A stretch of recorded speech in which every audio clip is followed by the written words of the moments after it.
Hi കൂട്ടുകാരെ, ഞാൻ ഒരിക്കലും ബീഫ് എടുത്തിട്ടുണ്ട്. ഇന്നൊരു വെറൈറ്റി ബീഫ് കറി വെക്കാൻ പോവാണ്. ഞാൻ കഴുകി വൃത്തിയാക്കി വെച്ചിട്ടുണ്ട് കേട്ടോ. പിന്നെ ഇതിൽ പ്രധാനമായിട്ട് ചേർക്കുന്ന ചെറിയുള്ളി, ഒരു 300 ചെറിയുള്ളി എടുത്തിട്ടുണ്ട്. ഇനി നമുക്കൊന്ന് മസാലയൊക്കെ കൂട്ടി എല്ലാം ഒന്ന് മിക്സ് ചെയ്ത് വെക്കാം കേട്ടോ. ഇതേപോലെ നിങ്ങളൊന്ന് ട്രൈ ചെയ്ത് നോക്കണേ. ഒരു സ്പൂണ് മഞ്ഞൾപ്പൊടി. നമ്മൾ നേരത്തെ എടുത്ത് വെച്ചാൽ ചെറിയുള്ളിയാണ് ഉപയോഗിക്കുന്നത് കേട്ടോ. ചെറിയുള്ളി. നമ്മൾ ഇഞ്ചി ചതച്ചത് ഒരു ഇത്ര ഇട്ടുണ്ട് കേട്ടോ. പച്ചമുളക് 2 കീറിയത് 10-15 എടുത്തിട്ടുണ്ട്. ഇനി ഒരു സവാള വലുത് കേട്ടോ, അത് ഇട്ടിട്ടുണ്ട്. ഇനി ഒരു സ്പൂണ് ഉപ്പ് വേണമെങ്കിൽ പിന്നെ ആവശ്യം നമുക്ക് ഇടാം. ഇനി നല്ലോണം മിക്സ് ആക്കിയിട്ട് ഇടാം. ഇനി നല്ലോണം എല്ലാം ഒന്ന് മിക്സ് ആക്കാം. നല്ല രീതിയിലൊന്ന് മിക്സ് ആക്കി വെച്ചിട്ട് നമ്മളിത് വിറകടുപ്പിലായി ഉണ്ടാക്കുന്നത് കേട്ടോ. വിറകടുപ്പിലുണ്ടാക്കിയ ഒരു പ്രത്യേക ടേസ്റ്റാണ്. ഏത് ഭക്ഷണം വിറകടുപ്പിലുണ്ടാക്കിയാൽ ഒരു പ്രത്യേക ടേസ്റ്റാണ്. നല്ല രീതിയിലൊന്ന് മിക്സ് ആക്കി സുഹൃത്തുക്കൾ, ഇതേ രീതിയിൽ നിങ്ങളൊന്ന് ബീഫ് ഉണ്ടാക്കി നോക്കണം. ഇനി നമുക്ക് വിറകടുപ്പിലേക്ക് വെക്കാൻ പോകണം. അങ്ങനെ നമ്മൾ വിറകടുപ്പിലേക്ക് വെക്കുവാണ്. ഇനി നമ്മൾ ഒരു ഗ്ലാസ് വെള്ളം ഇട്ടിട്ടുണ്ട് തിളക്കാൻ. ഇറച്ചി ഈ ഉള്ളിലേക്ക് ഒന്ന് മാറാൻ വേണ്ടി കേട്ടോ. പുറത്തൊക്കെ നല്ല മഴയാണ്, അതാണ് നമ്മൾ വിറകടുപ്പിൽ അകത്ത് തന്നെ വെക്കുന്നത്.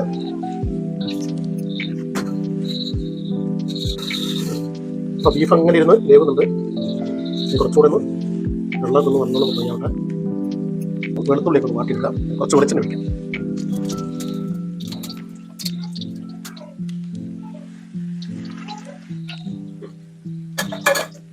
വെളുത്തുള്ളി ഇതിലേക്കിട്ട് നോക്കിയെടുക്കാം.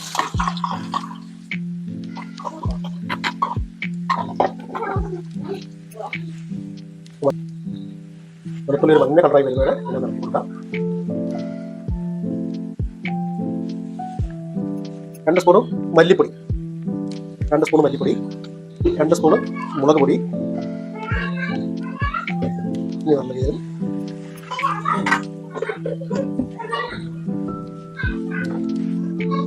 ഇനി കുരുമുളക് പൊടി ഒരു 2 സ്പൂണ്.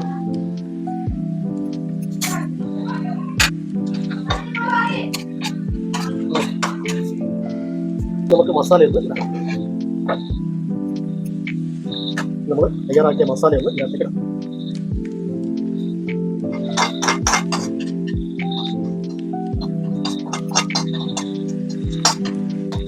ഇനി നല്ല രീതിയിലൊന്ന് ഇളക്കി കൊടുക്കും.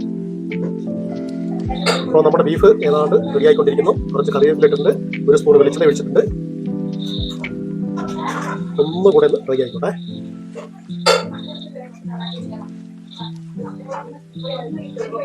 ബീഫ് റെഡി ആയിട്ടുണ്ട്.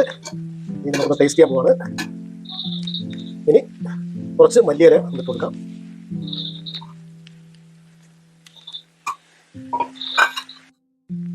ഇനി 2 മിനിറ്റ് അടച്ചോക്കാം. ബീഫ് അങ്ങനെ ഒരു സൈഡിലേക്ക് ഇടാം. അടിപൊളി ബീഫാണ്. സൂപ്പർ. കൂട്ടുകാരെ, നമ്മൾ ബീഫ് ടേസ്റ്റ് ചെയ്യാൻ പോവാണ്. ഒന്ന് കഴിച്ചു നോക്കാം. സൂപ്പറായിരുന്നു, പറഞ്ഞറിയിക്കാൻ കഴിയില്ല, അത്ര ടേസ്റ്റാണ് കേട്ടോ. കൂട്ടുകാരെ, നിങ്ങൾ ഇതുവരെ ഒന്ന് ട്രൈ ചെയ്ത് നോക്കണേ. കൂട്ടുകാരെ, നിങ്ങളുടെ അഭിപ്രായങ്ങൾ രേഖപ്പെടുത്തണേ. മാത്രമല്ല ഇതേപോലെ ഒന്ന് ചെയ്ത് നോക്കണം കേട്ടോ. ഒരു വെറൈറ്റി ഒരു ബീഫ് കറിയാണ്. ഇതിൽ കൂടുതലായിട്ട് ചേർത്തിട്ടുള്ളത് ചെറിയുള്ളിയാണ് ഇതിൽ കൂടുതലായിട്ട് ഉപയോഗിച്ചിട്ടുള്ളത്. ഇതേപോലെ നിങ്ങളൊന്ന് ചെയ്ത് നോക്കാം കേട്ടോ. പ്രത്യേകിച്ച് വിറകടുപ്പാണെങ്കിൽ ഒരു അത്രയും ടേസ്റ്റ് നമുക്ക് കൂടും. ഓക്കെ, നിങ്ങളുടെ കൂട്ടുകാരിലേക്ക് ഈ വീഡിയോ ഒന്ന് ഷെയർ ചെയ്ത് നോക്കണേ.